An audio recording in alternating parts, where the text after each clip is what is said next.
Salut à toi et bienvenue sur ce nouveau tuto. Avant tout, je tiens à préciser que cette vidéo n'est pas sponsorisée.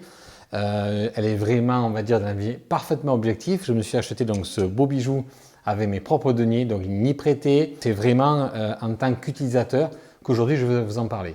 Allez, on ne perd pas de temps, on rentre tout de suite dans le sujet. C'est parti.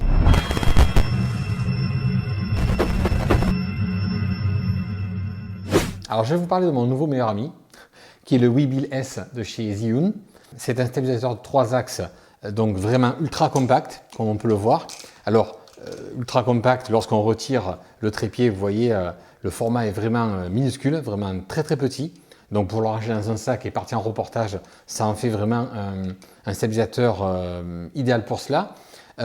Également, je dirais, là où il m'a vraiment surpris, c'est sur les avancées technologiques. Alors si vous me suivez, vous avez pu voir il y a quelques années où j'avais fait un petit tuto sur le Zhiyun Crane 2, qui avait donc, qui est toujours un très bon stabilisateur, mais qui avait des lacunes, notamment sur ce petit système, comme dirais-je, pour bloquer les différents axes. Grâce à ce blocage des différents axes, ça va nous permettre en fait de pouvoir réaliser un équilibrage rapide et efficace. Il est tellement rapide et efficace cet équilibrage que je ne vais même pas en faire un tuto. Voilà. Alors, concrètement, comment ça fonctionne? C'est très simple. Lorsqu'il est sur trépied, vous avez à débloquer les axes qui sont ici, vous voyez. Donc là, je viens de débloquer un premier axe, ce qui fait que ça permet de pouvoir le régler. Mais une fois qu'il est réglé, ça vous permet, vous le rebloquez à nouveau et vous pouvez ensuite jouer sur un nouvel axe. Vous voyez, donc ça permet, sans pour autant que l'axe pré-réglé avant, d'être parfaitement bloqué et ça ne nous nuit pas pour l'ajustement du prochain. Lorsqu'on a pu également régler celui-ci, idem. Ensuite, on va continuer à débloquer les autres axes pour, je dirais, pouvoir faire vos réglages. Enfin, tout ça pour vous dire que vous pouvez les régler axe par axe et ce qui fait que ça va vraiment vous faciliter la tâche. Ces blocages d'axes, c'est un bijou. Je tenais aussi à, je dirais, à les féliciter sur une petite avancée que je trouve non négligeable. C'est sur ce fameux, je dirais, trépied. Il peut se démonter.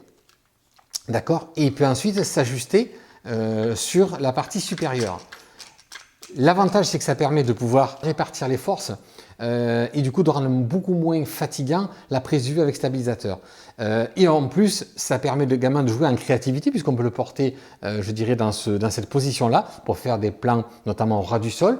Enfin, j'ai vraiment trouvé cette poignée très pratique et très intéressante, en sachant que vous pouvez très bien commander une autre pour la fixer dessous afin d'en avoir deux, c'est-à-dire le trépied et la poignée ici pour pouvoir le basculer.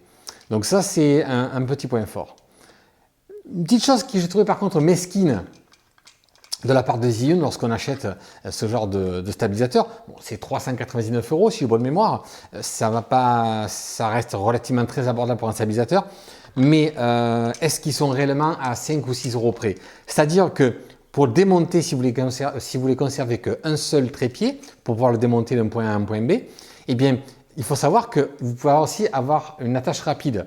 Cette attache rapide, je dirais, eh bien, elle permet de pouvoir facilement, vous voyez, vous connecter. On tire dessus, hop, on boite et c'est dedans. Si je dirais, vous munissez d'une deuxième attache rapide, vous pouvez également la visser dessus, ce qui fait que ça permet de pouvoir passer d'un point A à un point B très facilement. Personnellement, j'en ai deux, donc j'ai uniquement donc deux attaches rapides avec deux poignées, ce qui fait que je peux des fois l'enlever ou la remettre. Mais voilà, je n'ai pas tenu à vouloir choisir un point A, un point B. J'ai voulu en avoir deux pour avoir le choix d'en avoir soit deux ou soit une, et je trouve ça quand même beaucoup plus pratique, en sachant que je m'en sers souvent des deux en même temps. Alors, si j'ai tenu à faire une vidéo, donc si c'est pas pour parler effectivement de l'équilibrage et pour effectivement montrer qu'est-ce qui peut clocher, enfin clocher c'est un grand terme, du moins ce qui est dommageable de ne pas l'avoir directement compris dans le carton, cette petite bague, c'est surtout pour une fonction particulière. En réalité, j'avais acheté ce Weebill S pour avoir la possibilité d'avoir un retour vidéo sur smartphone. Effectivement, selon l'axe où on se positionne, c'est très pratique d'avoir un smartphone à côté pour pouvoir vérifier ce qu'on fait. Alors, contrairement à son grand frère, alors, qui certes pèse beaucoup plus lourd, s'il fait même pas 1 kg, eh bien celui-ci n'est pas équipé de module Wi-Fi. Voilà. Et je tenais à faire cette vidéo surtout pour vous mettre en garde là-dessus. Pas pour vous le déconseiller, bien évidemment que non. C'est un vrai petit bijou. Dans les prochaines semaines, je vous ferai un petit tournage pour vous montrer un petit peu les différentes possibilités de prise de vue avec ce Webeiless. Mais c'est surtout pour vous mettre en garde que si vous l'achetez par rapport à cela, ça ne fonctionnera pas. ZoomPlay, l'application qui est fournie, va permettre certaines possibilités, mais pas aussi étendues que lorsqu'on est équipé d'un modèle Wi-Fi. Alors pour pallier à ce problème-là, il faut commander donc un transmetteur vidéo. Donc ce transmetteur vidéo Wi-Fi va permettre de pouvoir communiquer avec votre smartphone, tablette ou même des moniteurs pro qui peuvent être très bien positionnés entre les mains, je dirais du commanditaire de la vidéo, afin de voir un petit peu ce que ça va donner en temps réel. On peut même y appliquer des luttes pour vraiment voir le résultat final, ou du moins s'en rapprocher au maximum. Enfin bref, ce transmetteur Wi-Fi va permettre beaucoup d'avantages. Alors là, je l'ai commandé et je reviendrai donc vers vous pour voir un petit peu, et là de manière beaucoup plus approfondie, voir un petit peu comment ça se monte, comment ça se fixe, et puis surtout par rapport à l'application. L'application, elle est très riche. On peut faire de l'active track, un petit peu comme le Ronin chez DJI, sauf que là, par rapport au DJI, où il faut positionner le smartphone sur l'APN, et bien là, vous l'aurez donc de manière déportée. Donc du coup, il ne va pas rentrer dans la partie équilibrage. Et ça, franchement, c'est de la bombe atomique. Contrairement à DJI, il faudra tenir compte du smartphone pour l'équilibrage. Et alors, personnellement, j'ai eu que des retours assez négatifs, puisque ça rend l'équilibrage encore beaucoup plus sensible, encore plus difficile.